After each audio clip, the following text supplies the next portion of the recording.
Suspendido ang lisensya ng isang driver na ayaw paawat sa pananakit sa nakagit-gitan nilang bus driver sa Silang, Cavite. Depensa ng nanakit, minura ng driver ang kanyang misis. Pero giit ng bus driver, binabaliktad siya ng mag-asawa. Nasa frontline na balitang yan si Dave Abuel. Tinuhod ng lalaking yan ang kaalitan niyang bus driver sa kanto ng East-West Road at Aguinaldo Highway sa Silang, Cavite. Ang nanakit, ayaw pang paawat sa kanyang misis. Base sa investigasyon, nagsimula ang gulo ng mabangga ng pickup ang gitnang bahagi ng bus. Nagalit daw ang lalaki dahil minura ng bus driver ang misis niyang nagmamaneho ng pickup. Habang nagkasagutan pa is bumaba na nga yung dalawa at sinugod na ni lalaki, nung husband, yung driver, at nag-inflict na nga ng bodily harm, physical harm. Ayon pa sa pulis, nagtamo ng minor injuries ang bus driver.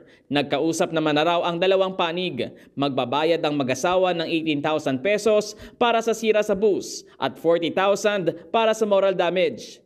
Sasagutin din daw nila ang pagpapa-ospital ng bus driver. Ayon naman sa bus driver na tumangging humarap sa kamera, siya ang unang minura na nakagitgitang driver.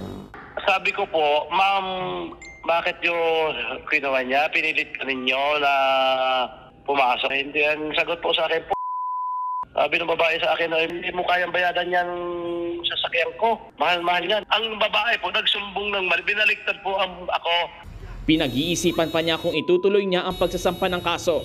Sinusubukan pa ng News 5 na makuhanan ng panig ang mag-asawang sakay ng pick-up. Sinuspindi na ng Department of Transportation ng 70 araw ang lisensya ng lalaking nanakit sa bus driver. Base sa record ng ahensya, siya ang rehistradong may-ari ng pick-up. Pinatawag na rin siya ng Land Transportation Office sa Biyernes, October 24 para magpaliwanag kung bakit hindi siya dapat ireklamo ng reckless driving at obstruction at kung bakit hindi dapat bawiin ang lisensya niya. Nakaalarma na rin ang pickup habang patuloy ang investigasyon sa insidente. Nagbabalita mula sa Frontline, Dave Abuel, News 5. Mga kapatid, Julius Babaw po. Para sa komprehensibo at makabuluhang balitaan at talakayan, mag-follow at mag-subscribe na sa social media pages ng News 5.